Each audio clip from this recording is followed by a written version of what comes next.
সংবাদ সম্মেলনে এমন লিটন দাসকে সর্বশেষ কবে দেখা গেছে? বেশিরভাগ সময় থাকেন নিজের বিমর্ষ অবস্থায়। সেখানে গতকাল সংবাদ সম্মেলনে সাংবাদিকদের প্রশ্নের উত্তর লিটন দিয়েছেন হাসি মুখে। মজাও করেছেন বাংলাদেশের এই ব্যাটার। লিটনের হাসি মুখ থাকার কারণ যে পাকিস্তানের বিপক্ষে বাংলাদেশের ঐতিহাসিক টেস্ট সিরিজ জয়, সেটা না বললেও চলছে।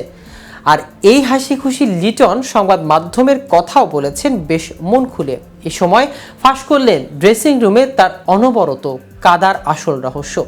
কিন্তু কি সেই রহস্য? প্রায় ড্রেসিং রুমে কেন কাঁদতেন লিটন? এই বিষয়ে বিস্তারিত থাকছে আজকের প্রতিবেদনের বাকি অংশে। কেটিভি ক্রিকেট চ্যানেল থেকে আপনাদের সাথে আছি আমি মাহমুদুর রহমান সিয়াম। ক্রিকেটারদের জীবনমান সফলতা ও ব্যর্থতায় মোড়ানো। লিটনকেও সেই অভিজ্ঞতার সম্মুখীন হতে হয়েছে অনেকবার। ব্যর্থতার কারণে তিনি ড্রেসিং রুমে কাঁদতেন বলেও জানা গেছে। সেই স্মৃতি স্মরণ করে হাসতে হাসতে বললেন, সারাদিন ড্রেসিং রুমে বসে কাঁদতাম। এটা হচ্ছে মনের কথা। তবে এটা বিষয় না, ক্রিকেটাররা সবসময় ভালো খেলবে। যে সময় খারাপ যায় সে সময় চেষ্টা করে ভালো কিছু করার।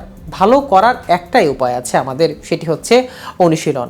রাওয়ালপিন্ডিতে সিরিজের দ্বিতীয় টেস্টের প্রথম ইনিংসে 138 রান খেলে হয়েছেন ম্যাচ সেরা। টেস্ট ক্যারিয়ারের চতুর্থ সেঞ্চুরি পেতে লিটনকে অপেক্ষা করতে হয়েছে 28 মাস। পাকিস্তানের বিপক্ষে 3 অঙ্ক ছোঁয়ার ইনিংসটা ছিল ধ্বংসস্তূপে দাঁড়িয়ে। চাপ সামলে কিভাবে এত সুন্দর ব্যাটিং করেছেন পাকিস্তানের, সেটা উত্তরে দিতে গিয়ে মজা করেছেন লিটন।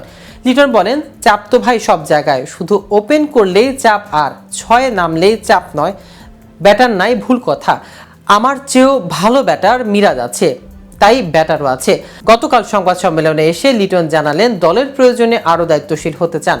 আগে যেভাবে দায়িত্বহীনভাবে উইকেট নিয়ে আসতাম পাকিস্তান সফরে, সেটি দেখা যায়নি এর মধ্যে। সিরিজের দ্বিতীয় টেস্টে দায়িত্ব কাঁধে নিয়ে সেঞ্চুরি করে দলকে জিতিয়েছেন। লম্বা সময় ধরে জাতীয় দলের হয়ে খেলা এই লিটন যে এখন আর সম্ভাবনাময়ী তরুণ এসব নয়, সেটিও বলেছেন নিজে থেকে। লিটন বলেন, প্রায় 9-10 বছর ধরে ক্রিকেটের সাথে আছি, এতটুকু অভিজ্ঞতা তো হয়েছে, এখন সময় দায়িত্ব নেওয়ার। এখন যদি দায়িত্ব না নিই তবে আর কখন নেব? দায়িত্ব নেওয়ার সময় এসেছে, তবে এমন না যে প্রতি ম্যাচে আমাকে দায়িত্ব নিতে হবে। ভারত কিংবা পাকিস্তান দুই দলের বিপক্ষে খেলার চাপ নয়, বরং অনুপ্রেরণায় বললেন লিটন দাস। তিনি বলেন, এটা আসলে অনুপ্রেরণা দেয়। ভালো খেললে সুনাম হবে, দুজন মানুষ চিনবে।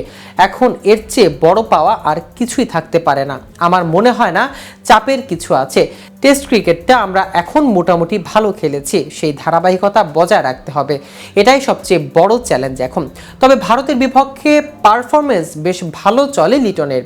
2 ম্যাচের টেস্ট ও 3 ম্যাচের টি-20 সিরিজের সফরে এবারও কি হাসবে এই ব্যাটার? শক্তিশালী ভারতের বিপক্ষে সিরিজ কতটা চ্যালেঞ্জিং হবে তা নিয়ে বাংলাদেশ উইকেট রক্ষক ব্যাটারেরও কথা। আমি বলবো না যে খুব ভালো চ্যালেঞ্জিং হবে, আবার সহজও হবে। তো ভিউয়ার্স, ভিডিওটি সম্পর্কে আপনাদের কোনো মতামত থাকলে আমাদের কমেন্ট করে জানাতে পারেন। সাথে সাথে নিয়মিত ক্রিকেট আপডেট ও ইনফরমেটিভ ভিডিও পেতে কেটিভি ক্রিকেটের সাথেই থাকুন। ধন্যবাদ সবাইকে।